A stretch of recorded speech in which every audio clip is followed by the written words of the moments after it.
like that. But we're going to get into It, which you did see over this long weekend. You did see It, directed by Anthony Muschietti, based on the 1986 novel It by Stephen King. This is sort of a remake, sort of. They're not really calling it a remake, but it kind of is in a sense, because it's a little bit adapted from not only King's novel, which is like longer than the Bible, but it's also from the 1990 miniseries with Tim Curry that aired on ABC. And did you ever see that miniseries? I did. You did watch it. Okay, so we got a good kind of base, because I've seen the miniseries. I've not seen it in a while, to be fair, but I did see it. Yeah, I saw it about 6 years ago. Yeah. I like it a lot, I'll say that. But this one is, and I don't think this isn't really a spoiler. If you go on the Wikipedia page, it's one of the first things you read. This is the first installment of a duology. Okay, this is It Chapter 1, as it's revealed at the end, and they did a good job at keeping the fact that there was going to be a sequel under the wraps. Like, you did not hear about that really beforehand. I was kind of skeptical about how they could fit it all into a 2-hour and 15-minute movie, and then once I saw it was Chapter 1, I kind of knew that, like, okay, they're going to go into more in the second one. I think, like, fans of the book were kind of guessing that, like, the first film was going to be them focusing on the kids, kind of like how the miniseries did it. Yeah. Like, it's through flashbacks, but, like, majority of the first half of that miniseries, which is the part I love, focuses on the kids.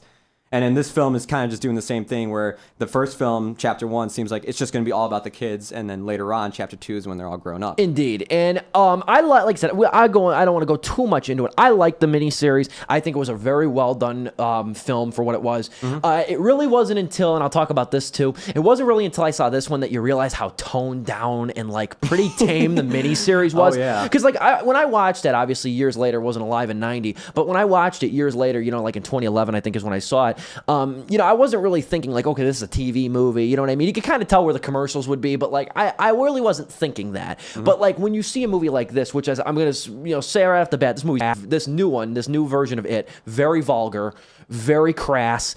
There's no real nudity in it, but it is still a pretty graphic movie. You don't realize until it's like, wow, the 1990 miniseries, that was tame. You know what I mean? That was really for TV. Well, I mean, like, the opening of the movie, I would say, like, the first 10 minutes, the first death really shows, like, how brutal this movie is going to be, because they keep the camera lingering on the person who is unfortunately being killed by Pennywise. Indeed. And it's just brutal to watch. No, it is. And it really reminds you, like, that did a good job of setting the tone, like, okay, this is not the miniseries, and this isn't even the book. Like, this is going to give you a very visual, modern adaptation of this movie. I'll talk about the box office in a little bit, but just to give my review of it, I will break it down. Joe's going to give his review as well. Just to break it down, though, the story takes place in 1989, the summer of 89, at Derry High School, around the Derry area. That's the town. It basically follows a group that refers to themselves affectionately as the Losers Club. It's made up of about 6 or 7 boys, 1 girl. The leader of the pack is a kid named Billy, played by Jaden Lieberher, who was the star of the movie The Book of Henry, which nobody saw this summer. Jaden Lieberher, he's a young actor. He's only about 14 years old, I believe. He was in It. He was in Midnight Special, the Michael Shannon movie. He's been in a bunch of stuff. He stars, like I said, as Billy, whose brother went missing. Younger brother Georgie went missing earlier in the last year, in the previous year, and they don't know Georgie's whereabouts. But what they do know is most of the members of the Losers Club, again made up of primarily guys and 1 girl, about middle school age, they do know that they are all being haunted by a clown, by a demonic sewer clown known as Pennywise, played by Bill Skarsgård.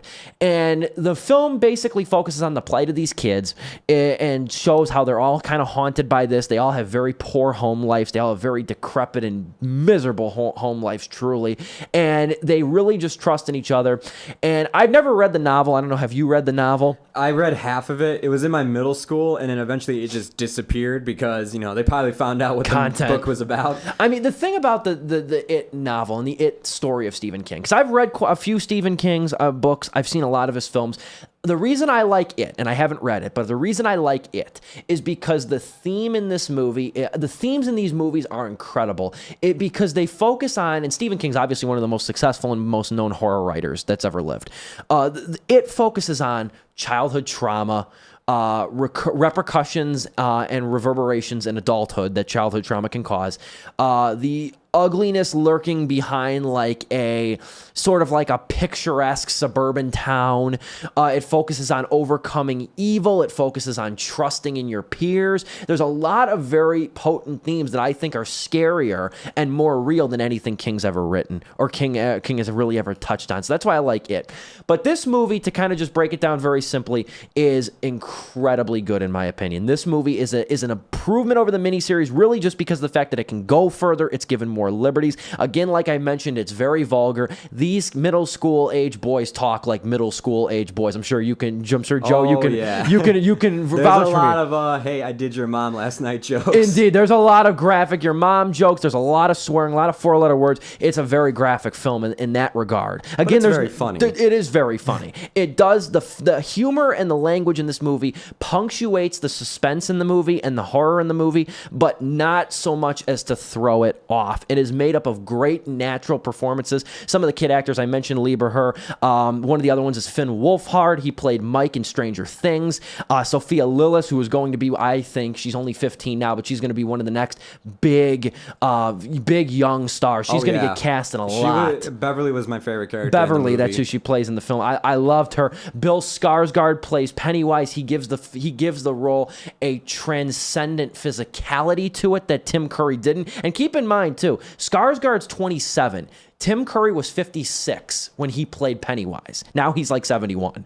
So it really goes to show how incredible, that Pennywise, the role of Pennywise, was changed during this. Skarsgård doesn't go along with what Curry did. Not that what Curry did was bad. What he does is he gives it a more physical, more, like I said, more transcendent, looser performance, but not comical. But not comical at all. His makeup's improved. The character's a little bit more lucid in a way. It's a very tremendous performance. And again, just to really kind of sum it up, just to put a bow on it, just for me and my portion of my personal review, which you can also read at my website, stevethemovieman.proboards.com. You can read that there. The other thing I'll just mention too with this movie that I loved as well is that it gets being a child, or at least being a middle school kid, very right. It's very authentic in that, and the performances are very natural in that respect. And it really goes to show you when you cast a lot of kids that are really no names. I mean, I mentioned Jaden Lieber in a couple movies, The Book of Henry and Midnight Special. Not a lot of people saw those.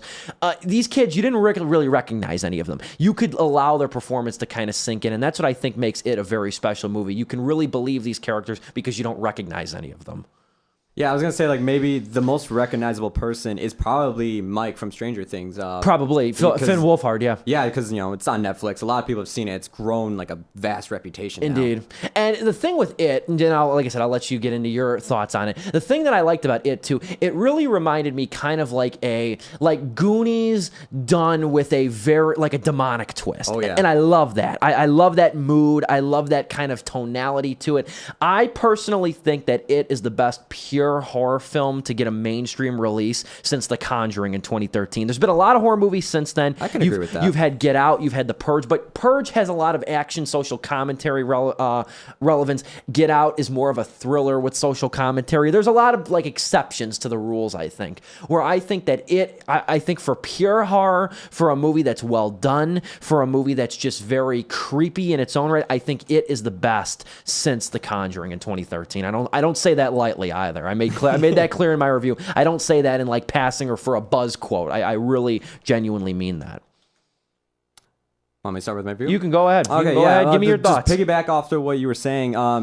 Yeah, the thing I love most about this movie is definitely the kids. Their chemistry and the relationship between all these kids that you see through the movie is just so enjoyable to watch. Like you said, it's like the Goonies. It's like watching Super 8. All those movies where these kids are going against something supernatural or going on some big adventure.